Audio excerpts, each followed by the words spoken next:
So those are some of the big issues. In other words, God creates two genders, right? Male and female, not 10. He tells them to have children, to procreate. He says nothing about aborting anything. He thus establishes marriage and family between a man and a woman to have children and to rule the planet, and says that this is good. And so I just think that some of her policies are really bad, and they're going to hurt a lot of people. And some people aren't even thinking that. There's nothing that a Bible-believing Christian can align with her on. And I think it's absolutely concerning. And we should be really concerned about the issues that we care about and those being really trampled in a Harris administration. I think most Bible-believing Christians are concerned that our families are not being protected, that children, we're having to fight for our rights to protect children from pornography, to protect children from gender modification surgeries, to protect the unborn.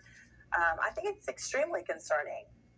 I think I heard a speaker one time say that it's irrelevant whether Donald Trump is a Christian or not, because no one in the church stepped up, so God had to send him.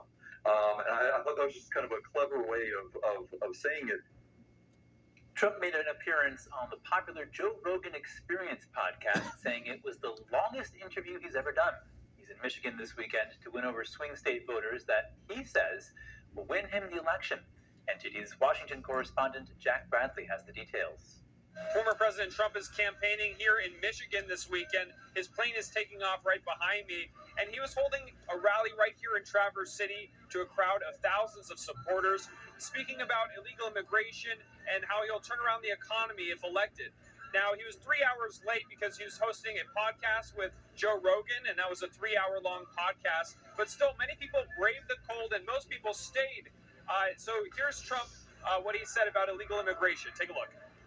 They say the biggest thing on the polling, the biggest thing they have is the economy, and then they have inflation, and then they have the border. And I disagree. I think the border is number one. I think the border and the inflation's terrible, and the economy stinks because of the inflation. It stinks because of the inflation.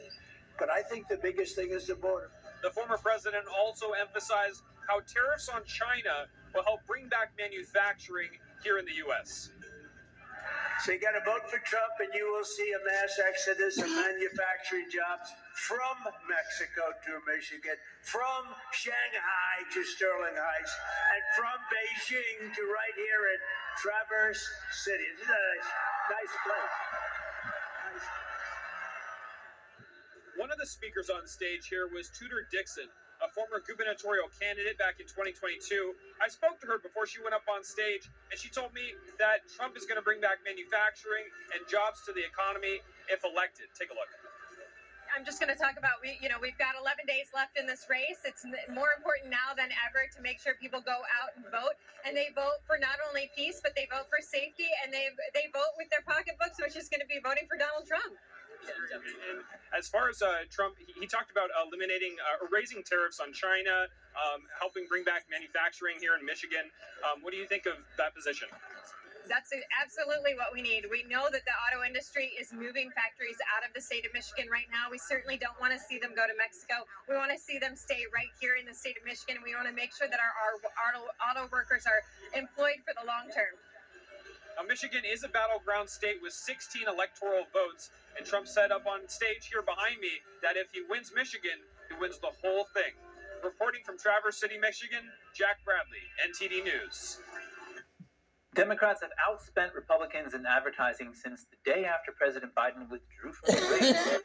Team Blue has forked over $1.3 billion for ads, while Republicans have shelled out $827 million. That's according to Ad Impact data. It's a total of more than $2.1 billion worth of advertising in just 15 weeks. Democrats have also outspent Republicans in all 7 battleground states during the condensed general election, with Pennsylvania the top target for both parties. When we come back, Muslim and Arab leaders threw their support behind Trump at a Michigan rally today. We break down the significance and the campaign's strategy.